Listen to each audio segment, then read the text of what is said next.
જિલ્લામાં આજે વહેલી સવારથી જ મતદાનનો ઉત્સાહ જોવા મળી રહ્યો છે ત્યારે કઠલાલ કપડવંજ વિધાનસભાના ધારાસભ્ય રાજેશ ઝાલાએ પણ પોતાના મતાધિકારનો ઉપયોગ કર્યો હતો। ધારાસભ્યએ કઠલાલના નવા ગોગજીપુરા પ્રાથમિક શાળા ખાતેના મતદાન મથક ઉપર પહોંચીને જિલ્લા પંચાયતના ઉમેદવાર માટે મતદાન કર્યું હતું। આ પ્રસંગે ધારાસભ્યએ લોકશાહીને મજબૂત બનાવવા માટે દરેક નાગરિકને મતદાન કરવાની અપીલ પણ કરી હતી।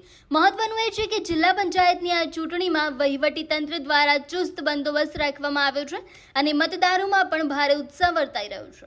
સમગ્ર ગુજરાત રાજ્યની અંદર સ્થાનિક સ્વરાજની ચૂંટણી ચાલી રહી છે। આજે એનું વોટિંગ છે ત્યારે મેં ખેડા જિલ્લાના કઠલાલ તાલુકાના ગોગજીપુરા ગામે નવા ગોગજીપુરા ખાતે મારા વતન ખાતે ખેડા જિલ્લા પંચાયતના ઉમેદવાર માટે મતદાન કર્યું છે અને હું ખેડા જિલ્લાની સમગ્ર જનતાને મારી કપડવંજ વિધાનસભાની જનતાને એક અપીલ કરું છું કે આ વધુમાં વધુ મતદાન કરી અને લોકશાહીનું પોતાનો હક છે તે સાચા નેતૃત્વને ચૂંટવા માટેનો તેનો ઉપયોગ કરવો જોઈએ અને વધુમાં વધુ મતદાન કરવા માટેની અપીલ કરું છું અને આવનારા સમયની અંદર વિકાસના કાર્યો અને રાષ્ટ્રભાવનાથી કામ કરતા લોકો માટે વોટિંગ કરવું જોઈએ।